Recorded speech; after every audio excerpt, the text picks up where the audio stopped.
Hello everyone and welcome to the Jainik education. तो उम्मीद कर रहा हूँ कि आप सभी का गेट का एग्ज़ाम बहुत अच्छा हुआ होगा and you all are hoping for the best. तो आज के सेशन में हम लोग बात करने वाले हैं about the post gate guidance के बारे में, और जिसमें कि बहुत सारे अलग अलग टॉपिक्स पे हम लोग चर्चा करेंगे। लेकिन ये जो वीडियो है ये उन स्टूडेंट्स के लिए भी हेल्पफुल होगी जिन्होंने इस साल गेट का एग्ज़ाम दिया है, या फिर वो स्टूडेंट जो कि अपकमिंग ईयर्स में गेट का एग्ज़ाम देने वाले हैं, क्योंकि जो गेट का एग्ज़ाम देंगे उनके लिए भी और जो गेट के एग्ज़ाम दे चुके हैं ये एक बहुत बड़ा सवाल हो जाता है क्या, उसके बारे में हम लोग इस वीडियो में डिस्कस करेंगे। तो सबसे पहले मैं बात करूंगा, देखिए गेट के बारे में हम सभी लोग जानते हैं, एग्जाम आप दे चुके हैं, और स्पेशली हम लोग बात करेंगे सिविल इंजीनियरिंग के बारे में, और साथ में मैं इसको कंपेयर भी करता हुआ चलूंगा अदर रिलेवेंट जो डिग्रीज हैं like electrical engineering, mechanical engineering, computer science, इन सभी के साथ भी मैं इसको कंपेयर भी करते हुए चलूंगा। अब देखिए सबसे पहले यहाँ पे एक पॉइंट जो सबसे बड़ा जो क्वेश्चन मार्क बन जाता है, एक जो सबसे बड़ा क्वेश्चन मार्क है वो ये है कि after the GATE what we should choose the MTech और the PSU jobs। सबसे बड़ा जो क्वेश्चन मार्क बन जाता है वो है कि MTech चूज करें या PSU जॉब चूज करें, ये सबसे बड़ा एग्जांपल है। तो देखिए अगर एक क्वेश्चन मार्क जब लग गया तो यहाँ पे ना दोनों ही चीजें यहाँ पे चलेंगी। मैंने दो एरोज यहाँ पे बनाए हुए, देखो सबसे पहले यहाँ पे मैं आपसे बात करूंगा एडवांटेज की, ठीक है। एडवांटेज, तो एडवांटेज आपके MTech के भी बहुत सारे एडवांटेज हैं और साथ के साथ PSU के भी काफी सारे एडवांटेज हैं, ठीक है।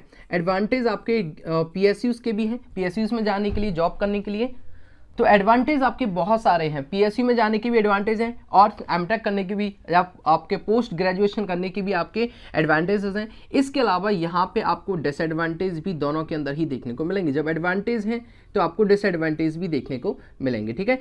अब इस पूरे सेशन में हम लोग एडवांटेज एंड डिसएडवांटेज के बारे में ही डिस्कस करेंगे, और ये सबसे बेस्ट तरीका है ये पता लगाने का कि अकॉर्डिंग टू मी या अकॉर्डिंग टू यू कौन सा मेरे लिए सबसे बेस्ट होगा या कौन सा आपके लिए सबसे बेस्ट होगा, ठीक है। तो यहां पे भी आपके एडवांटेज के साथ साथ आपके डिसएडवांटेज भी चलेंगे, ठीक है। Disadvantage, okay. तो देखिए अब मैं बात करूंगा यहाँ पे एडवांटेज या डिसएडवांटेज की, एक एक करके मैंने इसको काफी सारी कैटेगरीज में डिवाइड किया है और उसके अकॉर्डिंग हम लोग चलेंगे। देखिए सबसे पहले मैं आपसे बात करता हूं, सबसे पहला जो पॉइंट आता है वो ये है कि अपने को MTech करनी है या अपने को PSU की जॉब करनी है।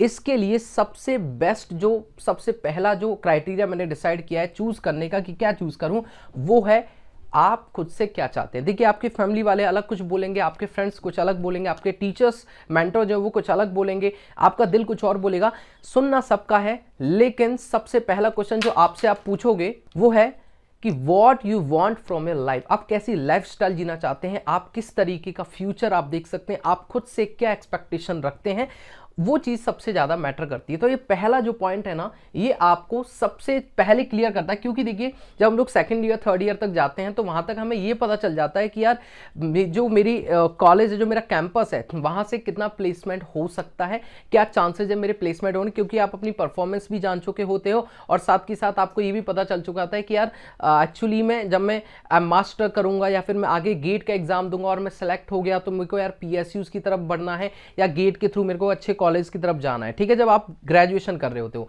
ठीक है। तो एक एक करके एडवांटेज एंड डिसएडवांटेज के बारे में बात करते हैं। देखिए सबसे पहले मैं यहाँ पे MTech के बारे में एक एक करके कंपैरिजन करते हुए चलूंगा। जो MTech का जो एडवांटेज है, वो सबसे बड़ा जो एडवांटेज जो है वो है आपके पास में यहाँ पे आपको पोस्ट ग्रेजुएशन यानी कि PG की डिग्री मिल जाती है, ठीक है। पोस्ट ग्रेजुएशन आपके पास में, पोस्ट ग्रेजुएट हो जाते हो।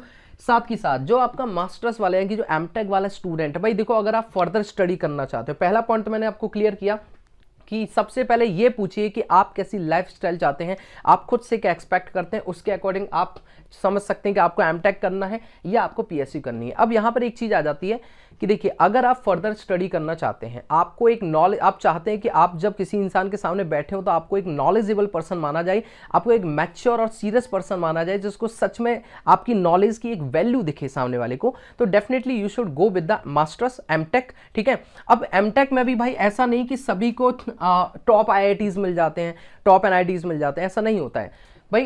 टॉप IITs अगर मिल गए तो बहुत अच्छी बात है, वो डिपेंड करता है आपकी रैंक क्या है, ठीक है।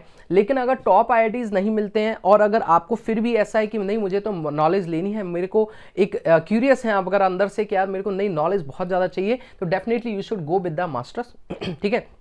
दूसरा पॉइंट और समझिए यहाँ पे कि इस जगह पर क्या होता है भाई, पोस्ट ग्रेजुएशन मिलती है। सबसे बड़ा एडवांटेज जो है ना वो ये है, आपके पास में पोस्ट ग्रेजुएशन होती है, आपके पास में नॉलेज होती है, ठीक है, नॉलेज होती है आपके पास में, सबसे मेन चीज।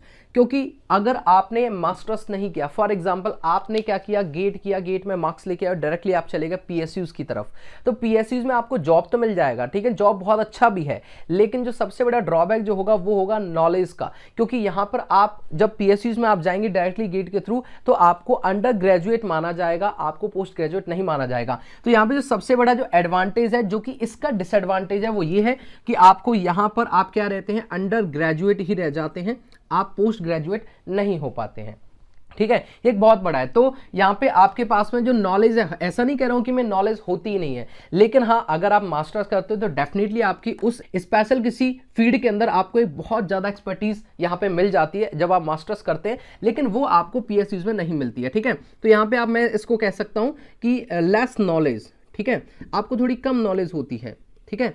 तो ये एक पॉइंट को मैंने डिफाइन किया है जिससे कि आप समझ पाए कि मैं क्या कहना चाह रहा हूं। ओके, सेकंड पॉइंट, 2 पॉइंट यहां पे क्लियरली पता चल गए। अब बात ये आती है कि डिसएडवांटेज क्या क्या है। डिसएडवांटेज में सबसे पहले मैं पुट करना चाहूंगा यहां पे रिस्क।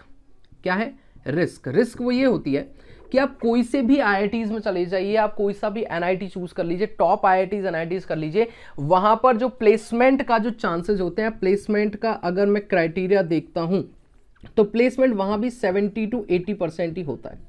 टॉप आईआईटीज में भी जो प्लेसमेंट है वो 70 to 80% रहता है। तो ये एक तरीके से रिस्क हुआ कि आप टॉप आईआईटी एनआईटी से भी मास्टर्स करके, एमटेक करके भी, क्या पता आपको ये एग्जैक्टली ये जो जॉब आप चाहते हैं, जो आप 2 साल मेहनत करें, वो मिले या ना मिले वो जरूरी नहीं है, ठीक है। तो यहाँ पे चांसेस, लेकिन यहाँ पर भाई आपके पास में ना जॉब सिक्योर हो जाती है, इसका एडवांटेज अगर मैं देखूँ तो। ये जो यहाँ पे डिसएडवांटेज है वो यहाँ एडवांटेज है, जो यहाँ पर एडवांटेज है वो यहाँ पर डिसएडवांटेज है। बहुत ही सिंपल क्लियर कर दिया तरीके से मैंने यहाँ पे समझाने की कोशिश किया। तो देखो जरा, मास्टर्स से आपको क्या होगा, नॉलेज मिलेगी बहुत जबरदस्त, आपके पास में एक पोस्ट ग्रेजुएशन होगा, और अगर आपको यहाँ पर बहुत अच्छे फैकल्टीज, बहुत अच्छे आपके मेंटोर्स हैं इस जगह पर, ऑब्वियस सी बात है अगर आप आईआईटी से कर रहे हो तो वहां पे जो आपके प्रोफेसर्स होते हैं वो काफ़ी ज़्यादा नॉलेजेबल होते हैं, काफ़ी ज़्यादा उनके पास में नॉलेज होती है, एक्सपीरियंसेस होते हैं, तो उसके अकॉर्डिंग आपको अब्रॉड जाने का मौका मिल सकता है। आपको अपनी पीएचडी करने का, अगर कोई चाहता है कि नहीं मुझे तो बहुत ज़्यादा पढ़ाई करनी है, तो आप इसके थ्रू आगे जाकर पीएचडी भी कर सकते हैं, लेकिन ये करने के बाद ही तो, पोस्ट ग्रेजुएशन के बाद ही तो आप पीएचडी कर पाएंगे। तो अगर कोई बहुत ज़्यादा पढ़ना चाहता है, फर्दर स्टडी करना चाहता है, और उसको ये चाहता है कि मेरे को बहुत अच्छी नॉलेज हो, जॉब तो मैं अपने दम पे हासिल कर ही लूँगा, तो definitely you should go with the masters MTech, ठीक है। अच्छा, ये हर एक ब्रांच के लिए बता रहा हूँ मैं, not specially for the civil engineer, हर एक ब्रांच के लिए।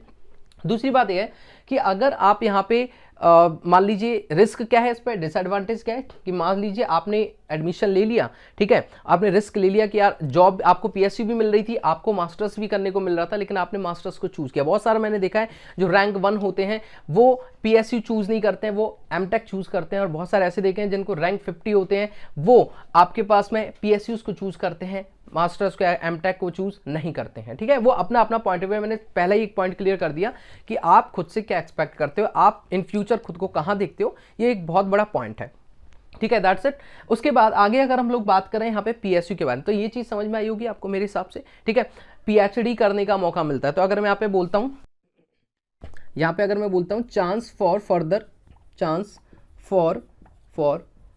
फर्दर स्टडीज, ठीक है। अब फर्दर स्टडीज में आप, हो सकता है कि आपको पीएचडी करने को मिल जाए, ठीक है, पीएचडी आप कर सकते हो। इसके अलावा आपको अब्रॉड पढ़ने का मौका मिल सकता है, अब्रॉड स्टडी, ठीक है, इंडिया से बाहर जाने का आपको मौका मिल सकता है इसके थ्रू। नॉलेज तो मिलेगी। एक और चीज़, अगर आप अच्छे कॉलेज से मास्टर्स कर लेते हो ना, तो भी ऐसा होता है, बहुत सारी ऐसी पीएसयूज हैं जिनमें आपको मास्टर्स की डिमांड होती है। आपसे मास्टर्स अगर आपने कर रखा है तो बहुत सारे पीएस, हालांकि कम निकलते हैं, ऐसी पोस्ट बहुत कम निकलती है, लेकिन निकलती जरूर है, ठीक है। इसके अलावा देखिए, ये तो समझ में आया आप लोगों को, पीएचडी या अब्रॉड जाने का मौका मिलेगा, या फिर आपने अगर मास्टर्स कर लिया तो भी आप कर सकते हैं। दूसरी बात यह है कि आपको लगभग मैं मान के चलता हूँ, अगर आप मास्टर्स किए हैं, अगर आप पढ़ाना चाहते हैं, अगर आप पढ़ाना चाहते हैं किसी कॉलेज, उसी कॉलेज में, एनआईटी कॉलेज में, आईआईटी कॉलेज में, तो वहाँ पे आपको लगभग, या अदर किसी कॉलेज में, तब भी आपको लगभग 50 to 60,000 की सैलरी यहाँ से भी मिल जाती है, ठीक है। ओके, अब मैं यहाँ पे बात करूँ डिसएडवांटेज की, तो रिस्क बहुत ज़्यादा है भाई, प्लेसमेंट के चांसेस हो भी सकते हैं, नहीं भी हो सकते।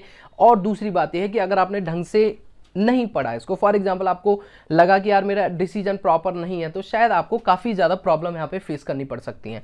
अब मैं आ जाता हूँ पीएसयूज़ के ऊपर। देखिए पीएसयूज़ की अगर मैं बात करूँ, सबसे बड़ा मेन पॉइंट, में ज़्यादा घुमा फिरा के बात नहीं करूँगा, पीएसयू का सीधा सीधा मतलब है मनी, ठीक है, पैसा। आपको यहाँ पर इन हैंड बहुत अच्छी सैलरी मिलती है। यानी कि अगर मैं यहाँ पे बात करता हूँ, देखिए पीएसयू जो होता है ना, ये मैं नहीं कहूँगा टोटली पूरी तरीके से गवर्नमेंट होता है, हाँ, लेकिन यहाँ पे जॉब सिक्योर होती है। जो पीएसयू है आपका, ये तो समझ में आ गया आपको बहुत ही प्रॉपर वे में। अब मैं अगर पीएसयू की बात करता हूँ, तो पीएसयू में आपके दो पार्ट आप समझ सकते हो। सबसे पहला पॉइंट होता है पैसा, यानी कि मनी। तो इसका मैं बोल सकता हूँ कि यहाँ पे गुड सैलरी, ठीक है, यहाँ पे मैं बोल सकता हूँ यहाँ पे एक बहुत अच्छी सैलरी होती है, गुड सैलरी, लेकिन साथ के साथ में अगर मैं यहाँ पे बात करूँगा, स्टेबिलिटी बहुत ज़बरदस्त होती है, ठीक है, स्टेबिलिटी। यानी कि लाइफ में अगर आपको स्टेबिलिटी चाहिए, आप नहीं चाहते हो मेरे को नहीं पढ़ना भाई ज़्यादा, मैंने बहुत पढ़ लिया, गेट में आपने बहुत अच्छी तैयारी कर ली, बहुत अच्छी रैंक निकाल ली, उसके बाद आपको पीएसयूज मिल रहा है, तो और आप नहीं चाहते कि भाई मैं आगे पढ़ाई करूँ, मुझको नहीं करनी है, मैं बहुत सेटिस्फाइड हूँ यहाँ तक पढ़ाई करके, और मुझे एक स्टेबल, एक अच्छी सैलरी चाहिए, एक स्टेबल लाइफ चाहिए, क्योंकि भाई आगे और आपकी फैमिली की भी एक्सपेक्टेशंस हो सकती हैं, तो उसके अकॉर्डिंग आप यहाँ पे जा सकते हैं पीएसयूज की तरफ। पीएसयू जो होती है, इसमें आपके पास में पब्लिक और गवर्नमेंट दोनों का पैसा लगता है भाई, ध्यान रखेंगे इस चीज़ को। जो पीएसयूज होती हैं, इसमें पब्लिक प्लस गवर्नमेंट दोनों का ही पैसा लगता है पीएसयूज के अंदर, ठीक है। तो इस जगह पर और एक और चीज, गवर्नमेंट जो जॉब्स होती हैं, पहली बात तो गवर्नमेंट जॉब जो होती है उनसे ज्यादा आपको यहां पर पेमेंट मिलता है, यहां ज्यादा आपको सैलरी मिलती है। यानी कि अगर मान लीजिए गवर्नमेंट का जो पैकेज है वो अगर ऑलमोस्ट 10 लाख के आसपास है, तो पीएसयूज का जो पैकेज होता है लगभग 18 to 20 लाख आपका हो जाता है ना।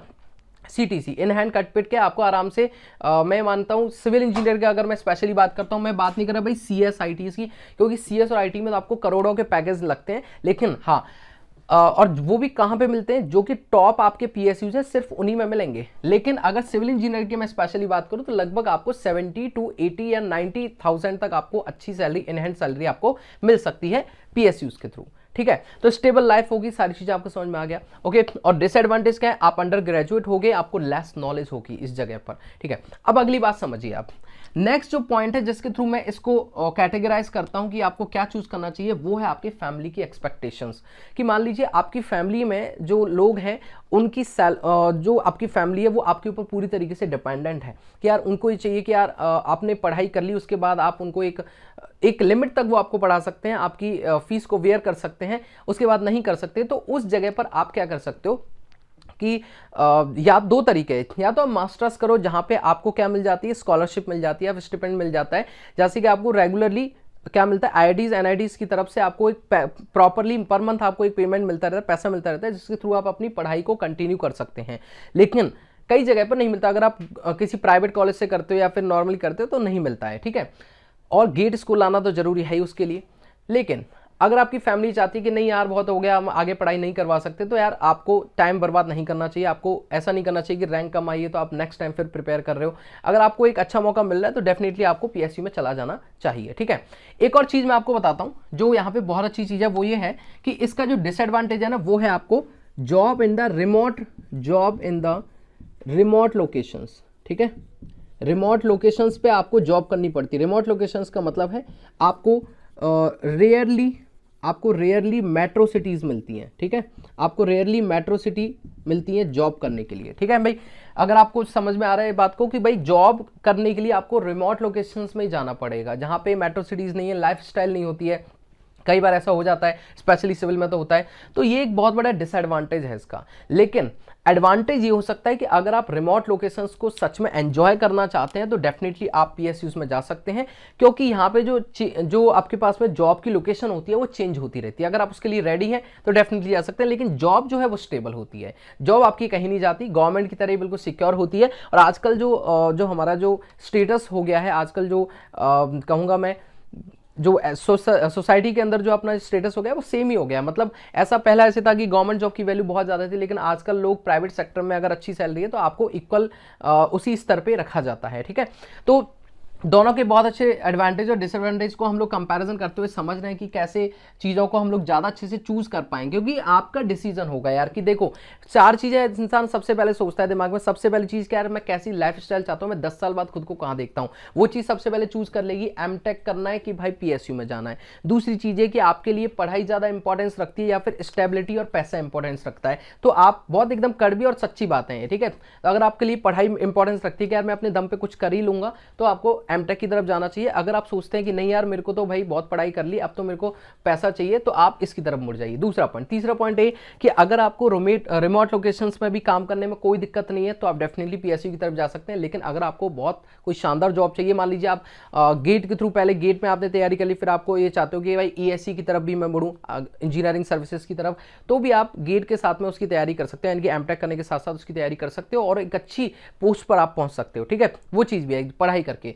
तीसरा कि आप यहाँ पे सिर्फ और सिर्फ पोस्ट ग्रेजुएट कहलाओगे, यहाँ पे आप यहाँ पे पोस्ट ग्रेजुएट हो गया, आप यहाँ पे अंडर ग्रेजुएट, और ये आपका रास्ता खोल देता है पीएचडी का, ठीक है। ये आपका पीएचडी का रास्ता खोल देता है, लेकिन ये रास्ता नहीं खोल पाएगा भाई। हो सकता है आप इसके साथ साथ तैयारी कर लो, या इसके साथ दोनों के साथ आप ईएससी की तैयारी कर सकते हो, इंजीनियरिंग सर्विसेज की, या फिर हो सकता है आप वापस से गेट एग्जाम देके और कोई कंपनी स्विच करना चाहते हो तो वो भी कर सकते हो। लेकिन बहुत टफ होता है यार, देखो है ना, कई बार हम लोग गलत डिसीजन ले लेते हैं और उसके बाद हम लोग मुड़ नहीं पाते हैं, बैकअप हम पीछे नहीं मुड़ पाते हैं और बहुत प्रॉब्लम हो जाती है। तो बस सोच समझ के लेना इस चीज़ को। और ये जो वीडियो है जब तक आपके पास पहुंचेगा, जब आप इसको देखेंगे, तो डेफिनेटली आपको एक चीज़ की हेल्प जरूर मिलेगी कि हाँ, ये जो प्रॉब्लम मैंने आपके साथ में डिस्कस की है, ये सच में ऐसी प्रॉब्लम है जो हम लोग शायद गेट एग्जाम देने के बाद जब एक हमारे मार्क्स आ रहे होते हैं, हम लोग वेट कर रहे होते हैं कट ऑफ निकलने का, जब हम वेट कर रहे होते हैं उसके रिजल्ट आने का, गेट स्कोर का, तो हम डेफिनेटली अपने माइंड में लेकर के चल रहे होते हैं कि यार ऐसा होगा, तो शायद हम लोगों को पहले से सोच के चलना पड़ेगा, अदरवाइज हम लोग को जल्दबाजी में गलत डिसीजन ले लेंगे, ठीक है। तो उम्मीद करता हूं कि ये वाला जो वीडियो है आपकी